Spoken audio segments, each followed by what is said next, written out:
first question shows, it says that, here's one of the few examples where they've written it a little different. Plane 1, which is known in Cartesian form as 2x minus 3y plus z minus 1 is equal to 0. And plane 2, written in Cartesian form of 4x minus 3y minus 17z is equal to 0. No d value. And it says they are perpendicular. They want us to prove this, to show that they are perpendicular. Okay, well, if we have two planes that are perpendicular of each other, so let's just turn this into a plane and turn that into a plane. These two planes are essentially perpendicular from each other, okay? If they are perpendicular, it also means their normals are what? Perpendicular, okay? Their normals both have to be perpendicular if these are perpendicular from each other. So, with that information, what that means is I can now take the normals and just prove that they're perpendicular. So the normals are easy to find from Cartesian plane. The normal of plane number 1 is 2, negative 3, and 1. And the normal of plane 2 is 4, negative 3, negative 17. Okay. Now these are two vectors that we want to prove are perpendicular to each other. So if they're perpendicular to each other, we'll call this normal 1, normal 2. That means normal 1 and the dot product of normal 1 and normal 2 will be equal to what?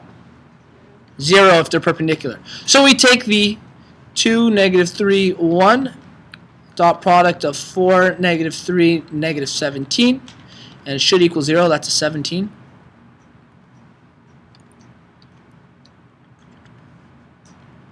We get 2 times 4, okay, plus negative 3 times negative 3, plus 1 times negative 17. I'm going to try to redeem myself with my multiplication skills here. 8, 9, negative 17 equals 0. 8 and 9 is 17 minus 17 is equal to 0, which means this holds true. So this would be essentially proving that these two lines are perpendicular to each other. We found that the dot product of both of their normals is equivalent to 0. Part B of that question gives us two planes again, and it says they are parallel but not coincident. So we're going to have to prove that. So we'll jump to the next page. The two planes, plane 1 represented in Cartesian form as 2x minus 3y plus 2z minus 1. And plane 4. I don't know why they call it. Oh, they called this plane 3 and this plane 4. Okay, that's fine. Plane 3 and 4, just so we know they're different from the last two. 2x minus 3y plus 2z minus 3 equals 0. Equals 0. First of all, it says they're parallel. So, well, if they are parallel, please pardon the interruption. So, if they're parallel, let's think about this again. We'll show this theoretically. We have our first plane. And clearly, if I copy it and paste it, I'm going to have another parallel plane. Okay? Somewhere in 3 space. So these are parallel to each other, these two planes. We'll call it plane 3 and plane 4. Well, if they're parallel, that must mean the normal, call it normal 3, and the normal to this, normal 4, must be what to each other? They must be parallel to each other also, the normals.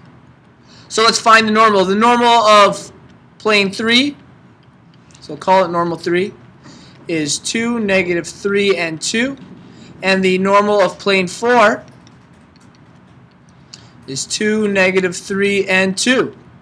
Okay, so the normals are exactly parallel to each other.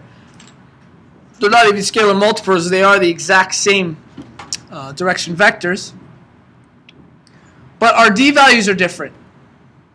And what that means is the d values prove that these are not the exact same line, that they lie somewhere else, because we would have to plug in different values to get both of these d values. Now, if this had also been -3, then these would have been coincident lines or the exact same line. But because the d values are not equal in this question, so we're going to say the d values are not equal to each other. That means they are parallel lines, or normal to parallel, but they're not the same line because the d values are not the same.